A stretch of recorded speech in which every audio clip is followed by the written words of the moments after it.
প্রতিটা মেয়ের জীবনেই এটা কিন্তু একটা আলাদা অনুভূতি। প্রতিটা মেয়েই এই দিনটার জন্যে অপেক্ষা করে থাকে। আর আমার জীবনে এই দিনটা এসেছিল 24শে জুন সোমবার 2024, যেদিন আমি জানতে পারি আমার মধ্যে ছোট্ট কেউ আস্তে আস্তে বেড়ে উঠছে। আর আমি একটা ভিডিও ক্লিপ নিয়ে রেখেছিলাম, ভেবেছিলাম যখন আমার প্রেগনেন্সির আমার ডেলি রুটিন তোমাদের সাথে শেয়ার করব তখন শেয়ার করব। আজকে আমি তোমাদের সাথে শেয়ার করব আমার প্রেগনেন্সির 8 মান্থ ডেলি রুটিন। তো সকালে খালি পেটে ঘুম থেকে উঠেই আমি জল খেয়ে নিতাম, কারণ প্রেগনেন্সিতে তোমাকে 4 থেকে 5 লিটার জল মাস্ট খেতে হবে।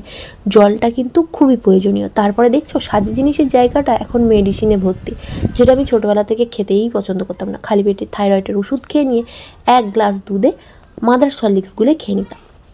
তারপর রাতে ভিজিয়ে রাখতাম আমন্ড, আখরোট, কাজু, কিশমিশ, খেজুর আর ছোলা, যেগুলো আমি সারা রাত ভিজিয়ে রাখতাম 1 বাটি, সেটা সকালে নিয়ে বসে পড়তাম। প্রেগনেন্সির 3 মাস পর থেকেই তোমরা কিন্তু ড্রাই ফ্রুটটা খাওয়া স্টার্ট করে দেবে, কারণ ড্রাই ফ্রুট কিন্তু প্রেগনেন্সিতে খুবই হেলদি, আর এটা খাওয়াও প্রয়োজনীয়, যাতে বেবিও হেলদি হয়, তোমার শরীরের যাবতীয় প্রোটিন সমস্ত কিছু তুমি অ্যাবজর্ব করতে পারো এর থেকে। তারপরে সকালে ব্রেকফাস্টে আমি বানিয়ে নিতাম কোনো দিন কোনো আইটেম।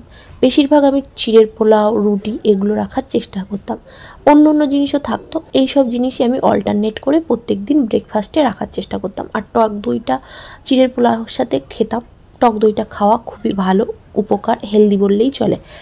আর তারপর একটু বেলার দিকে একটা ডাবের জল খেয়ে নিলাম। ডাবের জলটা আমি রোজ খেতাম না, মাঝে মাঝে খেতাম, কিন্তু তোমরা রোজ খেলে কিন্তু খুবই ভালো হবে। তারপরে একটু বেলার দিকে একটা ফ্রুট ব্রেক নিয়ে নিতাম। প্রেগনেন্সিতে তোমার কিন্তু সারাদিনের ডায়েট চাতে একটা কিন্তু ফল থাকতেই হবে। আমার ঘর থেকে কিন্তু মুসুম্বি কখনোই ফাঁকা হতো না, আর আতাও খুব খেয়েছি। আর শীতের দিকে অরেঞ্জ মানে কমলা লেবু আমার ঘর থেকে ফাঁকা হতো না, মানে লেবু জাতীয় জিনিসটা আমার ঘরে খুব বেশি থাকতো। আর আমরা যেহেতু মাছে ভাতে বাঙালি, তাই লাঞ্চে বেশিরভাগ আমি মাছ ভাতই খেয়েছি। আর এগুলো খেতে আমি প্রথম থেকেই ভালোবাসি, আর প্রেগনেন্সিতে খুবই খেয়েছি। তাই বানিয়ে ফেলেছিলাম ফ্রাইড রাইস, চিলি চিকেন, চাটনি, পাঁপড় আর স্যালাড। সেটাই আমি দুপুরে খেয়ে টানা ঘুম দিয়ে বিকেলে ঘুম থেকে উঠে 1 বাটি ছানা নিয়ে বসে পড়েছিলাম। এগুলো আমার বড় আমাকে জোর করে খাওয়াতো। দুধ জাতীয় জিনিস খাওয়া প্রেগনেন্সিতে খুবই উপকার। তারপর সন্ধেবেলা বর বাড়িতে ছিল, তাই একটু চাউমিন বানিয়ে দিল। ঘরে তোমরা বেশিরভাগ জিনিস ঘরে বানিয়ে খাওয়ার চেষ্টাই করবে। তারপর ভাত, মাংস এগুলো রেখে দিয়েছিলাম, রাতে বানিয়ে ফেলেছিলাম বিরিয়ানি। সমস্ত কিছু বাড়িতে বানিয়েই খাওয়ার চেষ্টা করতাম আমি। আর এখানে রাতে শোয়ার আগে 1 গ্লাস দুধে একটু কেশর মিশিয়ে খেয়ে শুয়ে পড়তাম। এইভাবেই আমার প্রেগনেন্সি ডায়েটটা আমি কমপ্লিট করতাম সারাদিনে। আর তোমরাও এইভাবে করতে পারো।